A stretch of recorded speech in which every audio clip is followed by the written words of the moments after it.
Welcome to Stuff You Missed in History Class, a production of iHeartRadio.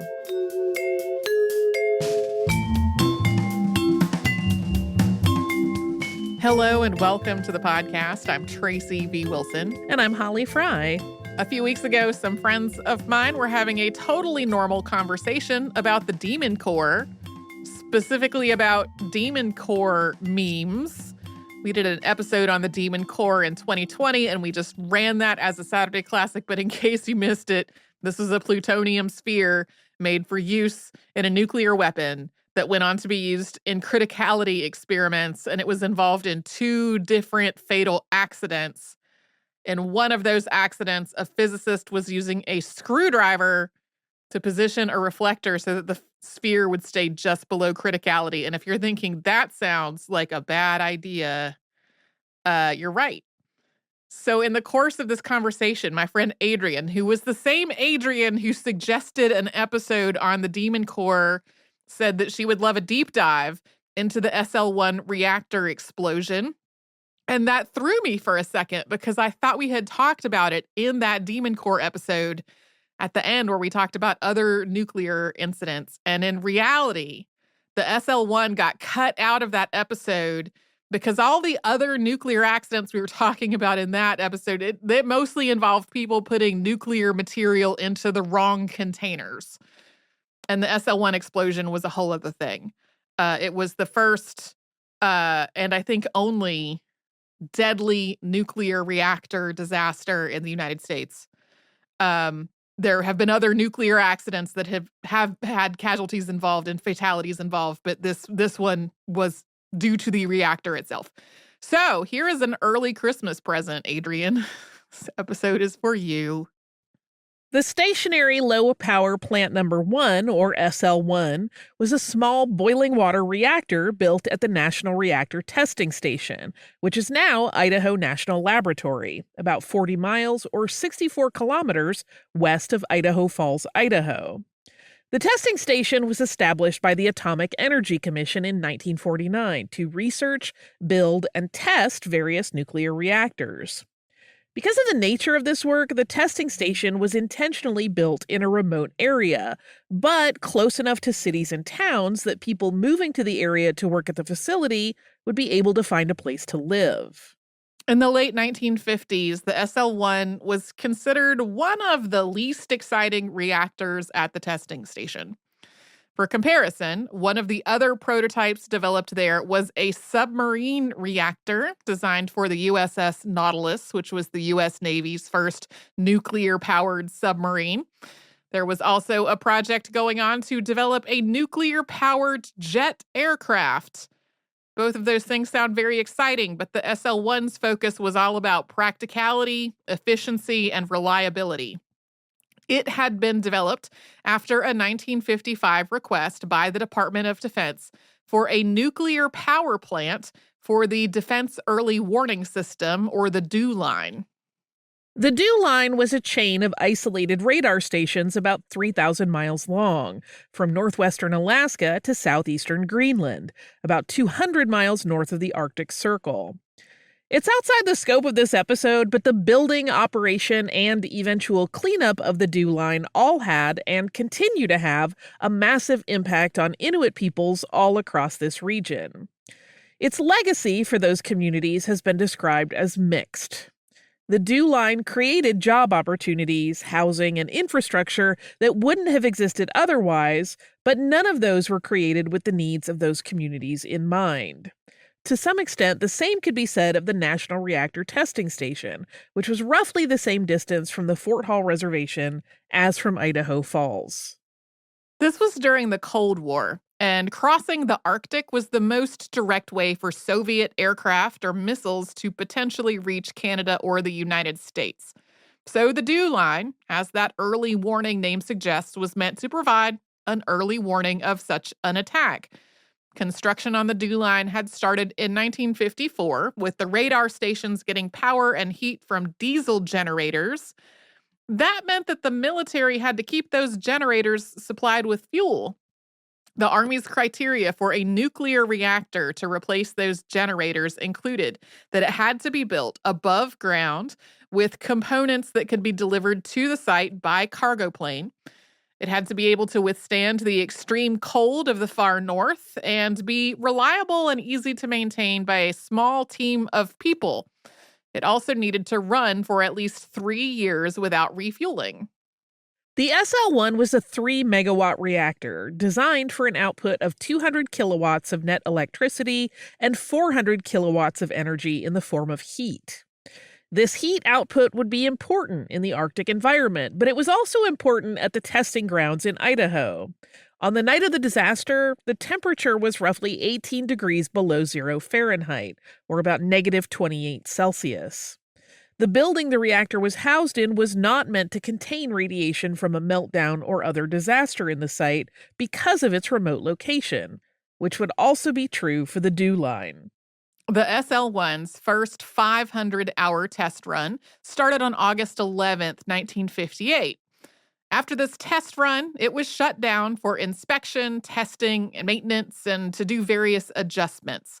From that point, the reactor would typically run for a period of 1 to 6 weeks. Then it would be shut down again for maintenance and testing.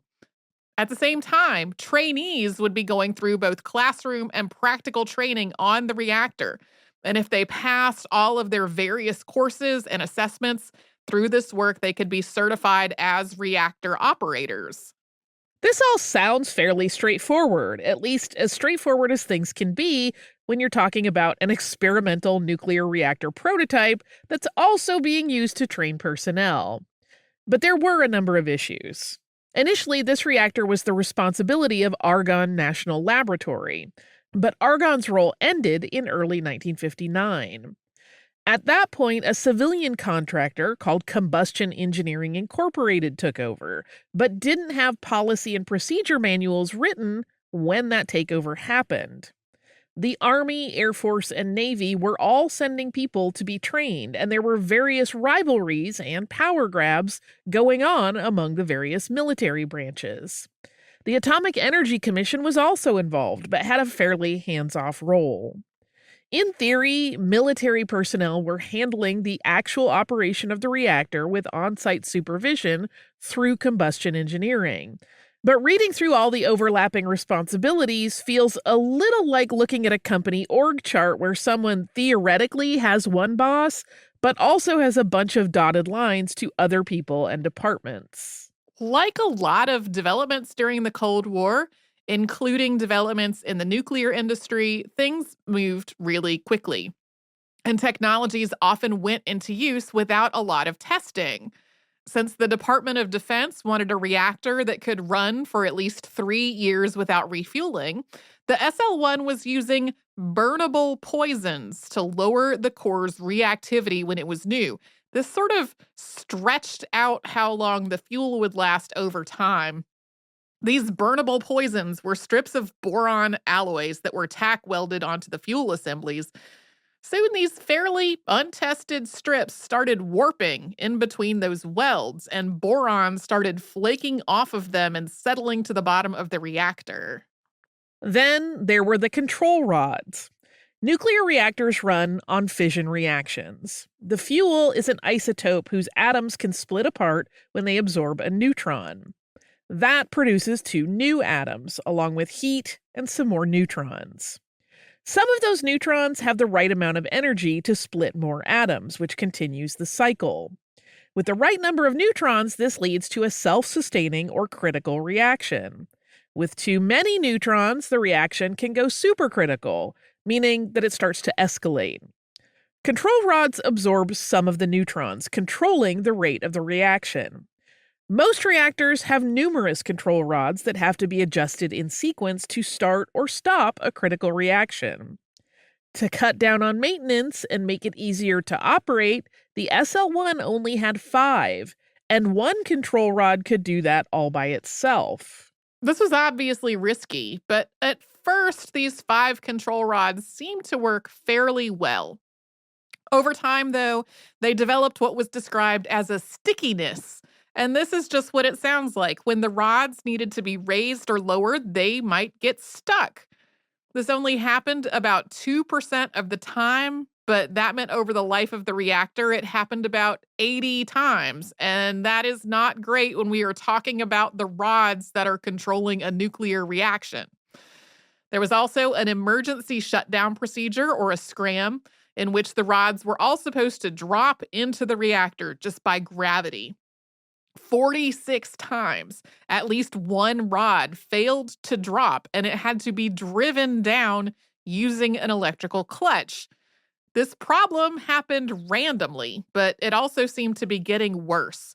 More than 30 of those recorded stickiness incidents happened just in November and December of 1960.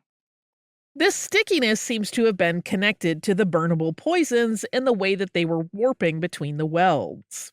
On top of that, the boron that was flaking off was affecting the reactivity of the fuel in unpredictable ways, making it hard to calculate exactly how far the rods needed to move to control the reaction. And those flakes of boron and other foreign matter were affecting the water seals around the reactor's drive shafts, which also may have contributed to the stickiness. Increasing water filtration seemed to help somewhat, and on December 20th, 1960, technicians were ordered to, quote, perform a complete rod travel exercise at approximately 4 hours after the start of each shift, meaning to manually raise and lower each rod to try to keep it moving smoothly. The SL-1 incident happened 2 weeks after that order was given, and we'll have more after a sponsor break.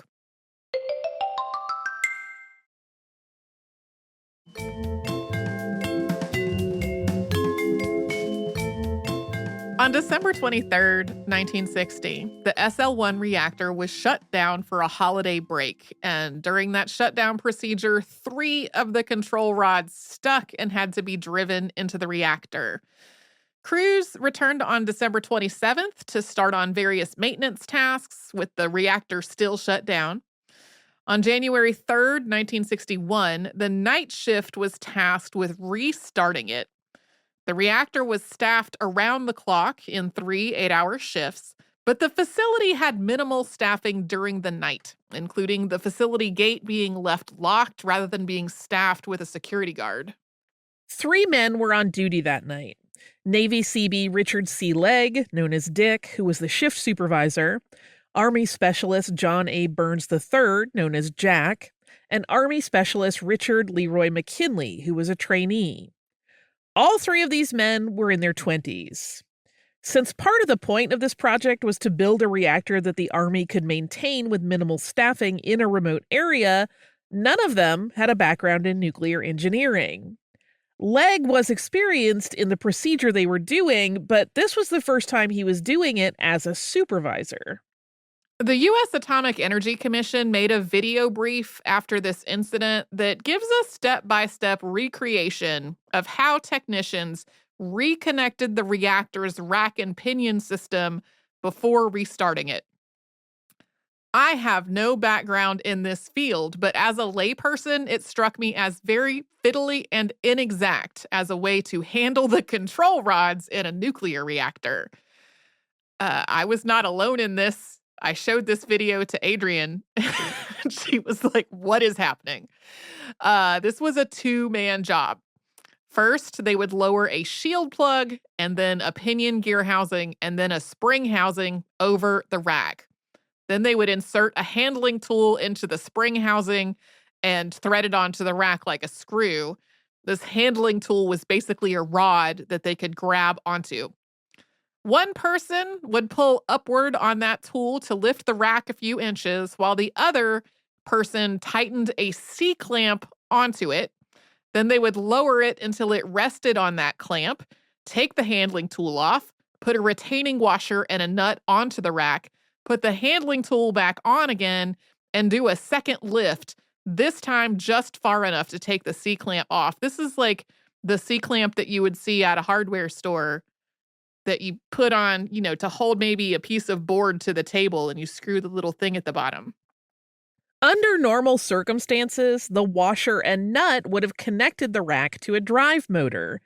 But for unclear reasons, while doing this process for the central control rod, Burns suddenly raised it more than 20 inches, rather than the few inches that were required. This was also farther than the distance that would have been needed to start a critical reaction. This resulted in what was known as a prompt criticality.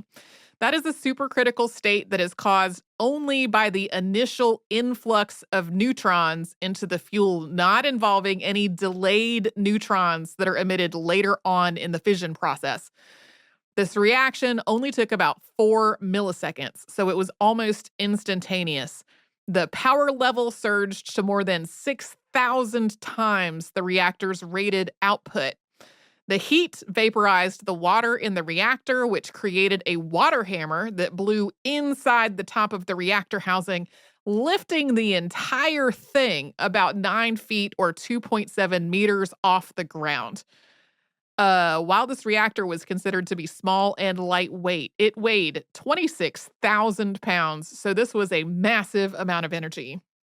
About 20% of the reactor's radioactive fuel melted, and the explosion forced the fuel rods away from one another and toward the walls of the containment vessel. The other 4 control rods were still partly or fully inserted into the core afterward, so the steam explosion had cut off the critical reaction, but this wouldn't be clear until much later. When this happened, alarms started going off at the Atomic Energy Commission fire stations and security headquarters about 10 miles east of the reactor. A personnel radiation monitor about a mile away from the reactor also alarmed, and a patrolman reported that all the needles on this monitor were at their maximum reading and it could not be reset. There had also been 2 false alarms earlier in the day, caused by a malfunctioning fire detector in an auxiliary building. So while the first responders did not know what was going on when they got this alarm, they wouldn't have been surprised if it was just another false alarm. When firefighters arrived, the outside of the building seemed undamaged, and apart from some steam rising above the roof, there didn't seem to be anything suspicious going on. After security arrived and unlocked the gate, they entered through the administration building with their regular fire protection gear, self-contained breathing systems, and radiation detectors. They didn't know for sure how many people were inside the building, but the coats, lunch pails, and cups of coffee in the break room suggested there might be 3. But the firefighters didn't see any other sign of anyone, and no one answered when they called out or pounded on the door. Radiation alarms were going off when they got into the building. But at first, the firefighters' own radiation detectors did not show levels that would keep them from performing a search. But when they got into the staircase that led up to the reactor, their radiation detectors maxed out at the highest possible readings so suddenly that at first the firefighters wondered if they were malfunctioning. They weren't, though. It was obvious that there was too much radiation for them to just go into the stairwell with the gear that they had.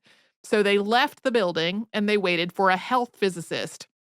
A health physicist is somebody whose job is to protect the safety of the people who work with radiation, as well as the safety of their environment.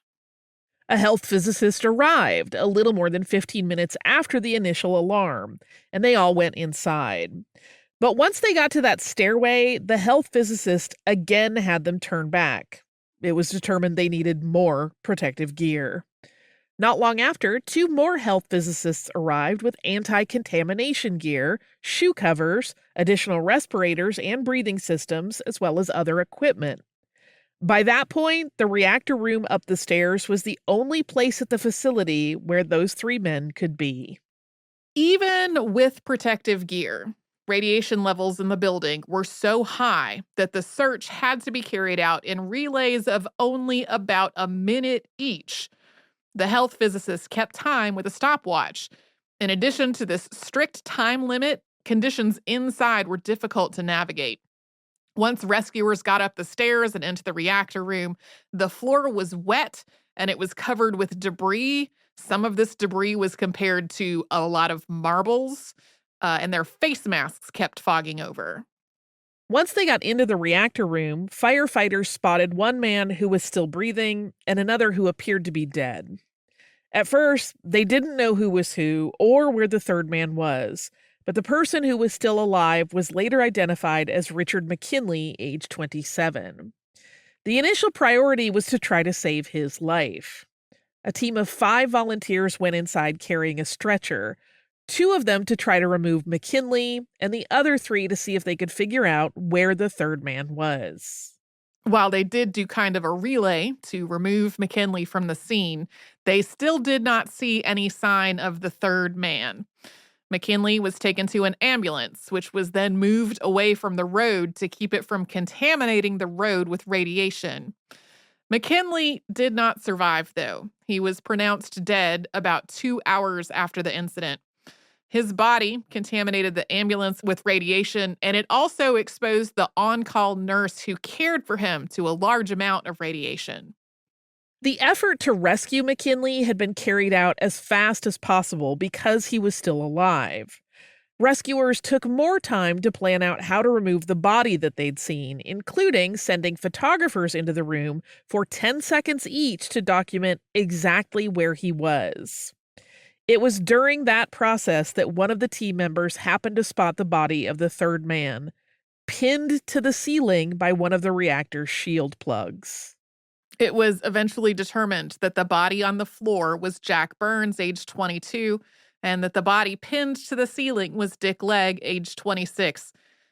That determination was not made for a little while, though. They did not know what was happening at this point. So they and McKinley had all experienced catastrophic and really gruesome injuries. Even though the SL-1 had been built at the National Reactor Testing Station, whose purpose was to build and test experimental nuclear reactors, there was not really a plan for what to do with highly radioactive bodies after an accident. Their bodies were so heavily contaminated and the nearest morgues were far enough away that drivers would have absorbed a fatal dose of radiation just trying to transport them there in that moment. The vehicle itself would also be contaminated, and so would the roads that it traveled on, and then so would the morgue. Ultimately, a decision was made to turn the decontamination room at the facility's on-site chemical processing plant into a temporary morgue, both to store the bodies and decontaminate them as much as possible. They were transported there in the same ambulance where McKinley had died, draped in lead blankets with lead aprons draped over the back of the driver's seat. Once there, they went through decontamination as well as autopsies. During this process, the autopsy team discovered that all 3 men had been wrongly identified. The correct identification was based on their heights and weights and their tattoos because their faces were unrecognizable. As the team had been figuring out what to do with these bodies, figuring out to take them to this temporary morgue, McKinley's clothes had frozen solid in the sub-zero temperatures. It was hoped that removing his clothing would also remove some of the radioactive contamination surrounding him, which would then make it safer for the people transporting his body to get to the temporary morgue with him. A team was given cutting tools and a minute to try to get him out of his clothes. This wound up taking about a minute and 17 seconds, and unfortunately, it did not actually do that much to lower the radiation levels. Legg's body did not arrive at this temporary morgue until well after the disaster, because first, the recovery team had to figure out how to safely retrieve him. He remained where he was, pinned to the ceiling, for 6 days. Although the reactor core was no longer critical, the area above the reactor had the highest radiation levels in the entire building. There were also concerns that the shield plug holding him in place might fall, hit the core, and start another nuclear reaction. More photographers were sent in 30-second shifts to document exactly where Legg was and what else was happening in the room so that the team could work out a plan. There were a couple of different attempts at this, and in the end, on January 9th, 8 men working in 2-man relays spent 65 seconds each dropping his body onto a stretcher and then carrying that stretcher out of the building. Even though it was very warm in the room where he was, his body had not started to decompose while it was pinned there because the radiation had killed all of the microorganisms that are involved in that process. The same was also true of the two other men, which meant that while there was no safe way to embalm their bodies, there also was no need to. The Department of Defense coordinated with the men's families on their burial wishes. The bodies were wrapped in plastic and lead and placed in hermetically sealed, lead-lined coffins. Then military cargo planes transported them to the towns where they were going to be buried. Burns and Legg were buried in private cemeteries, and McKinley was buried at Arlington National Cemetery. Even with all these steps, there were still low levels of radiation surrounding the men's caskets. Not enough to harm anyone through a brief exposure, but enough that precautions needed to be taken. Health physicists traveled with each of the bodies to monitor the radiation levels and to provide guidance on how to keep everyone who was exposed to the caskets safe. At the cemeteries, crews dug larger than normal graves. They poured concrete into the bottoms, and then they placed the caskets onto those concrete slabs before filling the rest of the grave with concrete. The men's families were allowed to be present at the graveside, but only a few people could be there for each of them. And they were also kept at a distance during very brief services. Because of all the time required to retrieve Legg's body and to carry out decontamination and autopsies, more than 20 days passed between the accident and when the men's bodies were transported for their burials. During that time, authorities were also working to verify the status of the reactor core and confirm whether it was at risk of going critical again. We will get to the efforts to clean up the SL-1 site after another sponsor break.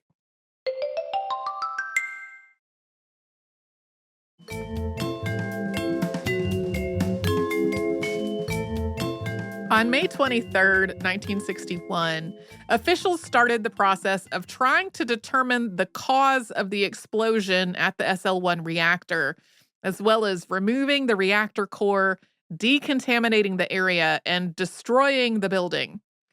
They also wanted to decontaminate the surrounding area so that usable buildings could be put back into service.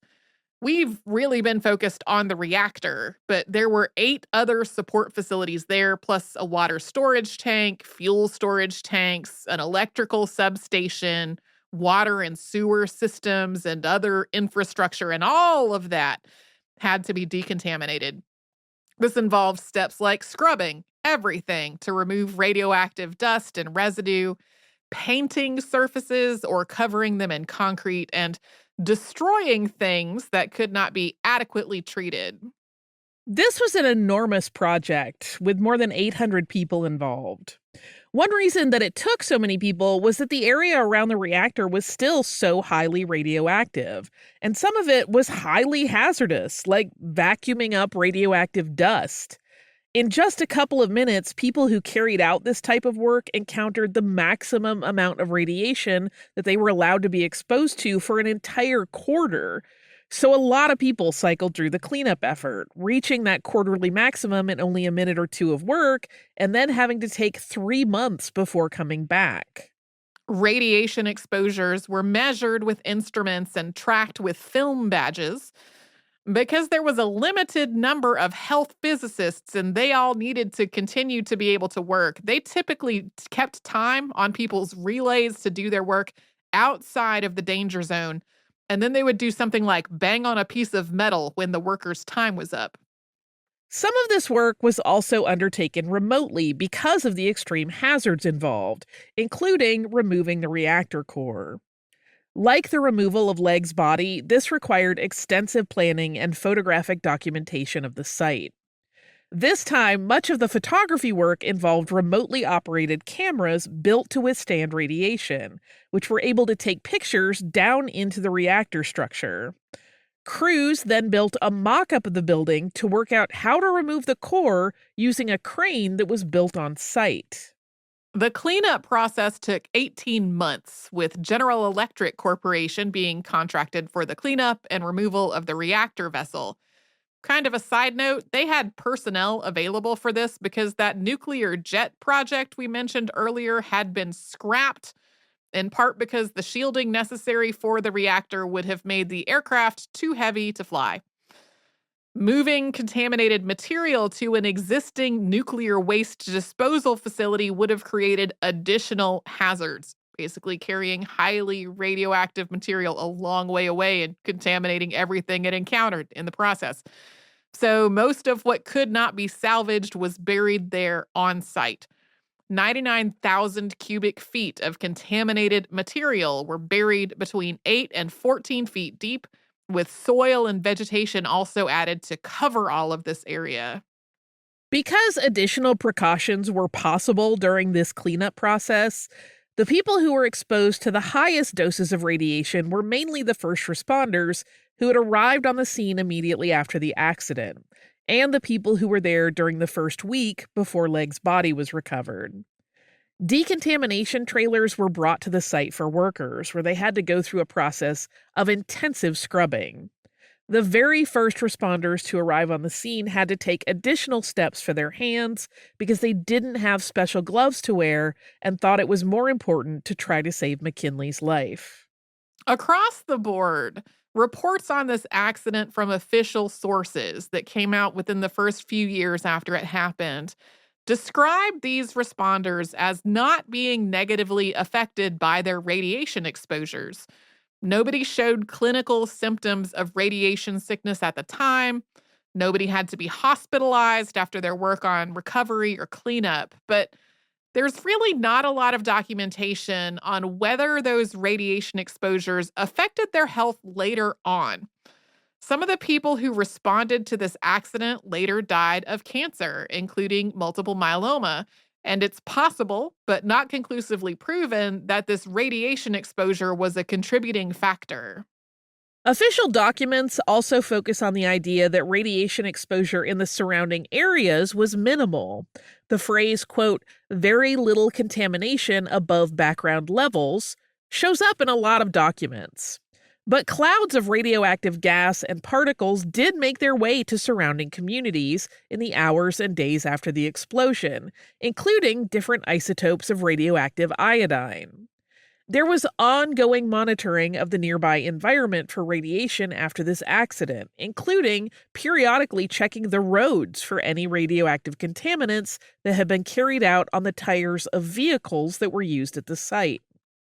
We've already talked about a number of holes in the National Reactor Testing Station's emergency plans that became really obvious during this incident, like not already having a plan for how to handle contaminated bodies. So this led to a whole examination of all of these procedures. The National Reactor Testing Station also surveyed the 47 licensed reactors in the United States to evaluate their safety and their emergency shutdown procedures. It was already known that the SL-1's use of only 5 control rods was a risk, but after this, requirements to keep reactors from being able to go critical with the removal of only 1 control rod became known as the one stuck rod rule. In the aftermath of this accident, unions, including United Auto Workers, also advocated for better worker protections at nuclear facilities. There was also a move to have these kinds of reactor operations overseen by highly trained nuclear mechanics, supervised by a nuclear engineer, who are expected to follow extremely detailed step-by-step procedures to the letter. After all this cleanup work, the remaining facilities at the building were approved for use on June 22nd, 1962. Rather than building another reactor there, the site was used to house welding shops. These shops were closed down in 1984, and funds for dismantling them were approved in 1993. At that point, much of the site still showed signs of low-level radioactive contamination, so there was another round of decontamination and processing. The effort to fully decontaminate and decommission the site took more than 38,000 man-hours over 21 months. The EPA surveyed the site for safety twice in the early 2000s. Although the Army continued to use other smaller nuclear reactors after this incident, the SL-1 project was scrapped. The radar sites at the DEW line continued to be powered using diesel or electric generators. The dew line was deactivated in the 1980s and replaced with the North Warning System, and cleanup of some of those earlier dew line sites is still ongoing. We haven't really talked about exactly what caused the SL-1 incident because there are still questions more than 60 years later. Initially, when the men's bodies were misidentified, people thought McKinley, who was a trainee, had been lifting the control rod and had just simply made a mistake. But Burns, who was really the one moving the control rod, was more experienced. One possible conclusion was that the control rod had become stuck, and that when Burns broke through that stickiness, he accidentally moved the rod much farther than was necessary. Officials built a mock up of the reactor and carried out a bunch of experiments to see if this explanation even made sense. And they concluded that it was possible for one man to lift the control rod in a way that would have caused the explosion, but that it was not likely to have been the result of trying to free a stuck control rod. Another possibility was that this was an error on Legg's part as a supervisor. As we said earlier, 3 days before the reactor had been shut down for the holiday and maintenance break, crews had been ordered to undertake a, quote, complete rod travel exercise about 4 hours after the start of every shift. Although the men working at the reactor had repeatedly been told not to raise the rod more than 4 inches while reconnecting it, they had never been told why. So it's possible that Legg was trying to do 2 things at once, doing this travel exercise while also working on restarting the reactor, and that he just didn't realize what the consequences would be because he was not a nuclear engineer and had not been trained on that. Another possibility also puts some of the blame on Legg. He had a reputation for horseplay and being a practical joker, and there's speculation that he startled or grabbed Burns at a critical moment while Burns was lifting that control rod, and that Burns kind of yanked it up in response. And then there are rumors about the men's personal lives. One, which seems to have been completely unsubstantiated, was that Burns was having an affair with Legg's wife. This is briefly alluded to in one report about this incident, but nowhere else, and it seems to be entirely speculative. Although both men's wives flatly denied it, it was something that Legg's wife continued to be questioned about for years after this was over. There's more to back up the idea that Burns and Legg might just not have gotten along. In May of 1960, Legg and Burns had been at the same bachelor party. And after a night of carousing, Burns, who was married, allegedly had an encounter with a sex worker. Afterward, Legg and Burns reportedly got into a fist fight. It is not clear whether that is related to the sex worker or not. Legg and Burns had gone through their initial training together, but then Legg had been promoted and Burns had not, on the grounds that his commanding officers thought he wasn't ready. One of the reasons he wasn't ready being that he would get visibly angry and throw things when he was upset. And Legg reportedly also had anger management issues. Before the holiday break, his supervisor told him that they would be having a meeting on January 4th to discuss a possible transfer, in part because Legg had been caught falsifying a time card for a friend. After being informed of this, Legg challenged his commanding officer to a fistfight. Burns had been transferred onto Legg's shift to replace the friend with the falsified time card, and it's possible that he was also angry about both the transfer and about being supervised by Legg. But again, this is all speculation and we really don't know. Burns was also apparently having problems in his marriage. In addition to being in the military, he was having to work part-time at a gas station just to make ends meet. His marriage seems to have become increasingly rocky, in part because he just was not around much, so his wife was having to manage their household and raise their child mostly on her own. They'd had a series of arguments, and apparently she called him at work on the night of January 3rd to say that she wanted a divorce. She tried to call him again later that evening, reportedly because she had reconsidered, but then she couldn't reach him. So there's this idea that Burns was distraught over the state of his marriage and maybe was also angry at Legg and that he pulled the control rod out on purpose. But this is, again, really speculative, and some sources conclude that this is all rumor that was intentionally spread to distract from the fact that the SL-1 reactor, with its boron flakes and sticky control rods, and a design that could go supercritical with only one rod removed, was inherently and unacceptably unsafe, and that it should have been taken out of commission before this accident even happened. Also, if all these personal details are true, it seems like a massive oversight on the part of the commanding officers to have assigned one man known for a volatile temper and another known for horseplay to work overnight shifts on a nuclear reactor, accompanied only by a trainee. So that's the SL-1 reactor. We'll talk about various things more on Friday. I have listener mail. It's from Elizabeth. It's on a topic we've already talked about, but I liked this email also, so I'm reading it too. Elizabeth wrote, "Hi, ladies. You've probably gotten plenty of responses telling you this already, but in the behind-the-scenes Friday episode, when Tracy mentioned reading a book where a kid copied a key by making an impression and then carving a copy of it out of wood, I knew instantly what she was talking about. It was a story in the Great Brain series by John D. Fitzgerald, a collection of books about a family around the turn of the century where one of the boys, the Great Brain, is always figuring something out and or coming up with some scheme. The kid is kind of like Sherlock Holmes crossed with P.T. Barnum. I remember one story where they go to a carnival sideshow featuring a mind reader, and the Great Brain figures out how he's doing it and then proceeds to fleece the neighborhood kids by putting on his own version of the show. The specific story you mentioned is, I'm pretty sure, from the Great Brain at the Academy. If I'm remembering right, he uses the key he ends up making to sneak out of the school, go to a nearby store to buy candy, and then bring it back to sell at a huge markup to the other students.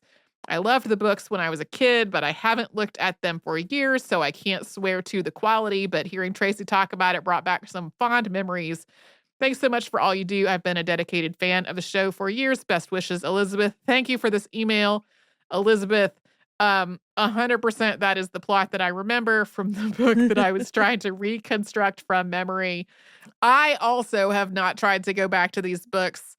And they were written, if I recall correctly, in like the mid 20th century. So I would say if anybody is thinking of going to check them out, based on them sounding interesting in our discussions of this on the show, I would say it's probably a safe bet you're going to find ideas that are outdated at best at this point. But again, I have not gone to look. I for sure have revisited childhood favorites much, much later in my life and been like, yikes. Either yikes at the time and I didn't realize it, or yikes, the conversation we have about these ideas is totally different now. Sometimes those are the same thing, honestly. So if you would like to send us a note, we're at historypodcast@iheartradio.com. And you can also subscribe to our show on the iHeartRadio app or anywhere else you like to get your podcasts.